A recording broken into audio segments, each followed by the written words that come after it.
Saludos, saludos mis hermanos, mis hermanas. Continuamos en nuestra lectura cronológica de la Biblia.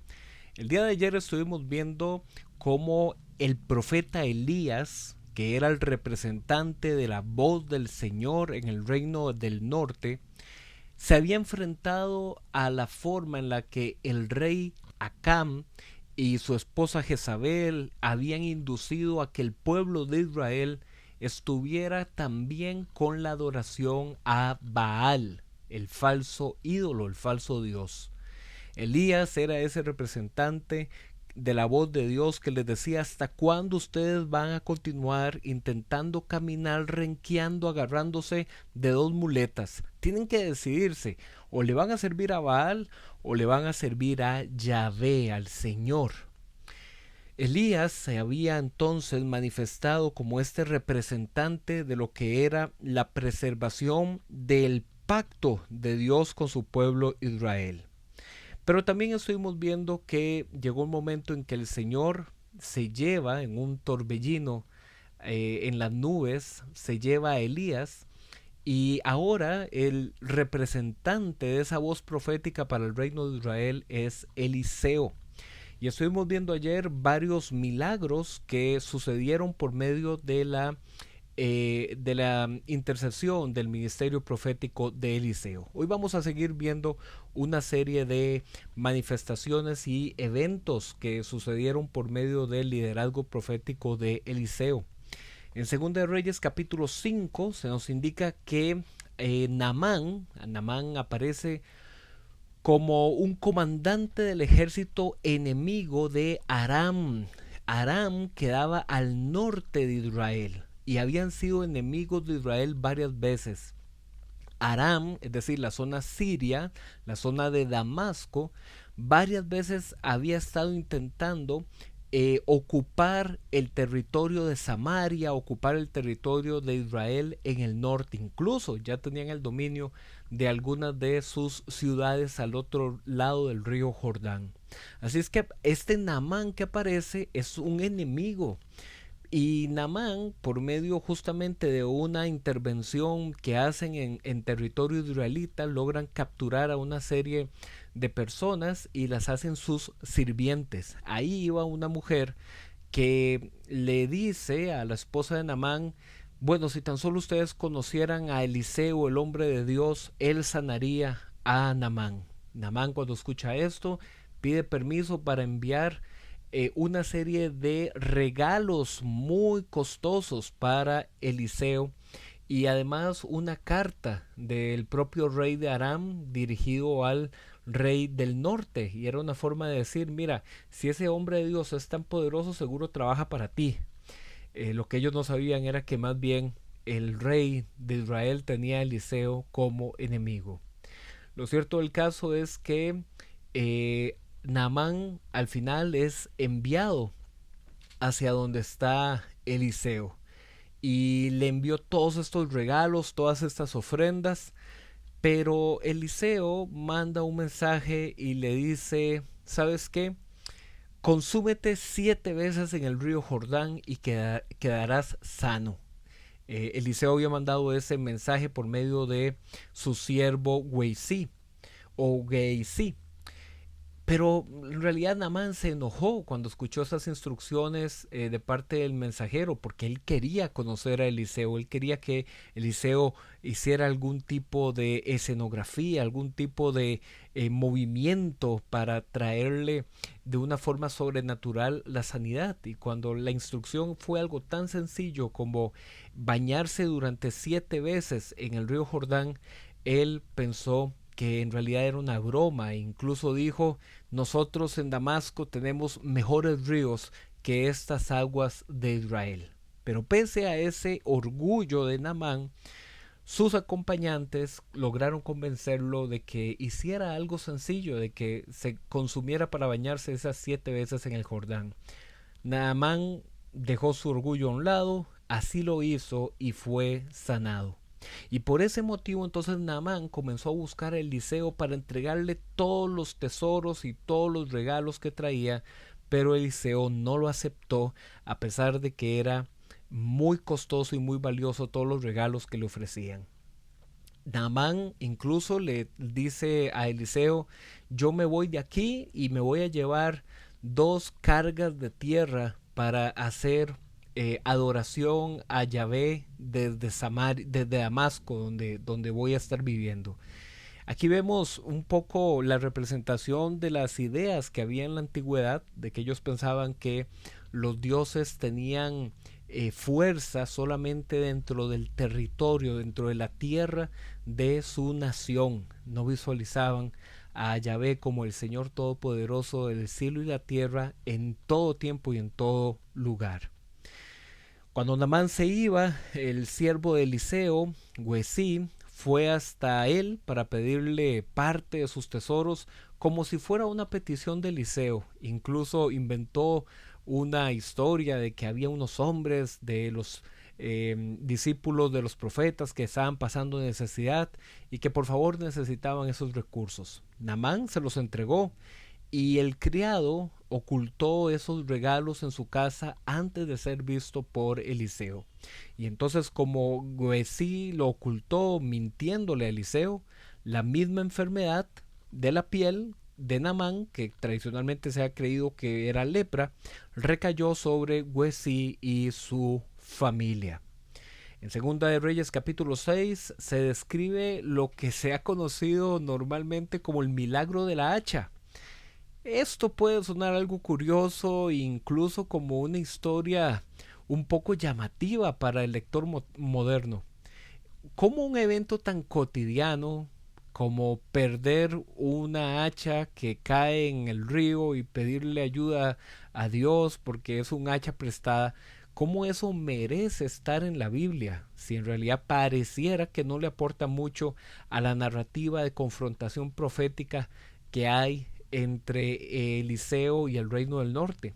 Sin embargo, este es un pasaje que se debe valorar de acuerdo con el contexto del pasaje. Y si leemos con atención ese capítulo, lo que se dice es que el hacha era necesaria para sacar madera y construir un salón grande para la comunidad de los profetas.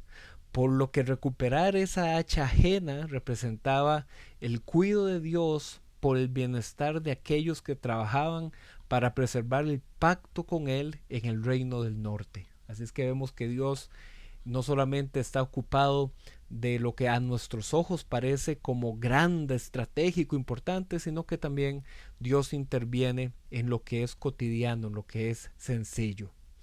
Se presenta en este capítulo también otra intervención milagrosa por medio de Eliseo, donde él logra capturar a una tropa del ejército arameo que había sido enviada para acabar con él, porque se decía que por medio de Eliseo se llegaba a conocer todos los movimientos y los cambios de ubicación de las tropas de los enemigos, y entonces el rey de Israel tenía ventajas porque tenía a Eliseo.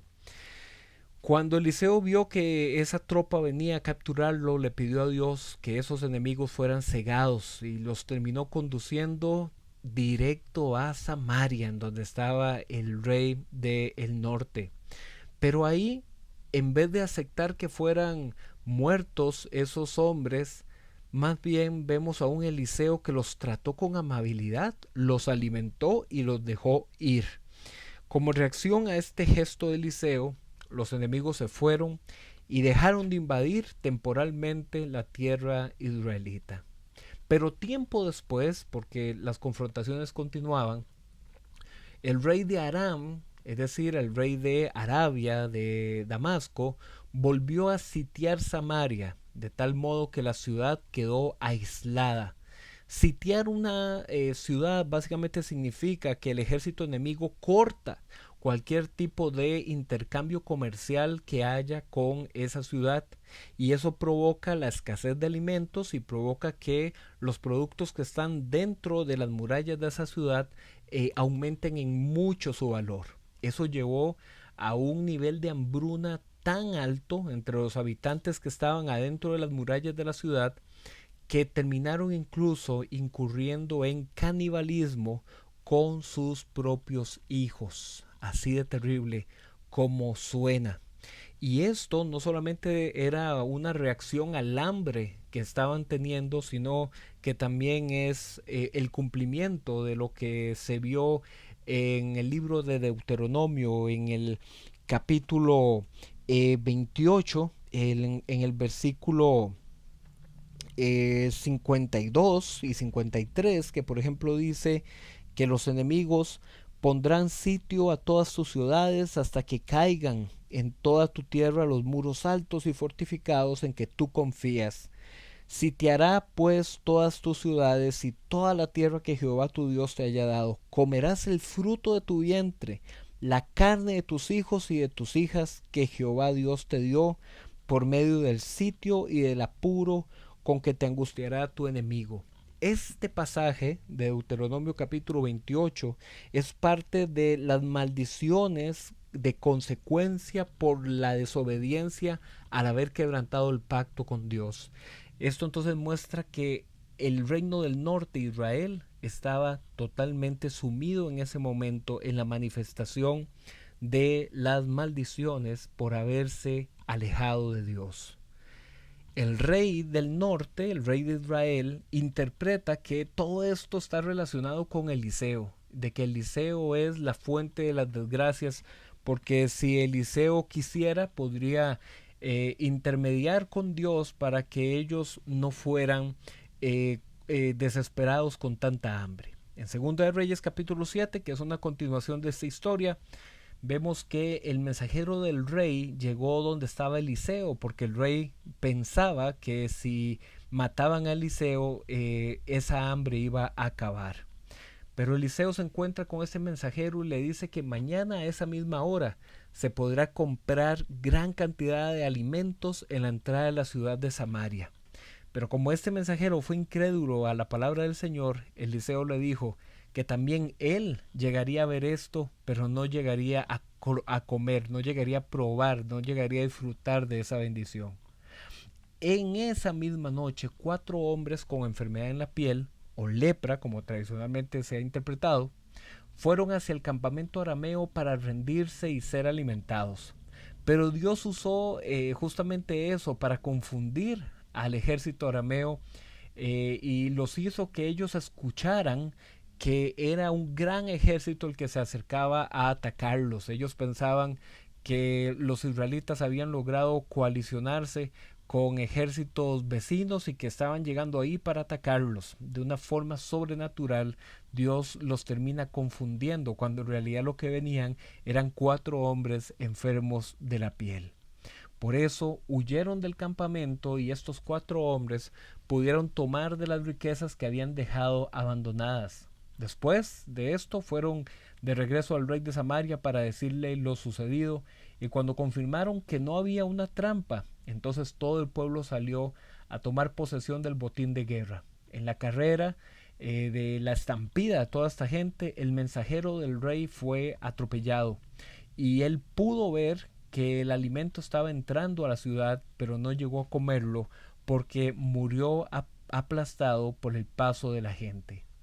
En 2 de Reyes capítulo 8 se menciona que durante los 7 años en que hubo esta gran hambruna en el reino del norte, aquella mujer sunamita cuyo hijo había sido revivido por Eliseo, había salido del país hacia la zona filistea en busca de alimento. Cuando por fin regresó, fue a buscar al rey de Israel para que le devolviera sus tierras. El rey lo hizo cuando se dio cuenta de que justamente esa era mujer a la que se le había favorecido con el milagro, porque justamente de eso estaban hablando cuando ella llegó. Y esto es otro ejemplo de cómo el texto bíblico nos muestra la providencia de Dios actuando a favor de una mujer extranjera.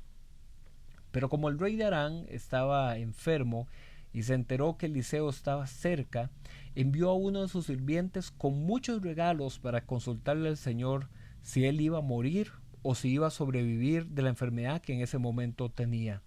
Recordemos que este rey de Aram era el enemigo, el que había sitiado y el que había invadido tantas veces al norte. Eliseo entonces le termina respondiendo que sí iba a mejorar de esa enfermedad, pero que a pesar de eso igualmente iba a llegar a morir. Luego, al ver al sirviente, comenzó a llorar mucho. Y entonces el sirviente le dice, ¿qué te pasa? ¿Por qué lloras? Y Eliseo le dice, porque por medio tuyo llegará mucho dolor y violencia a Israel, porque él va a llegar a ser el rey de Aram. Y efectivamente este siervo mensajero se llamaba Hazael, y cuando llegó a contarle al rey Ben-Hadad sobre la respuesta de Eliseo, más bien Hazael terminó matando al rey por asfixia y usurpando su trono.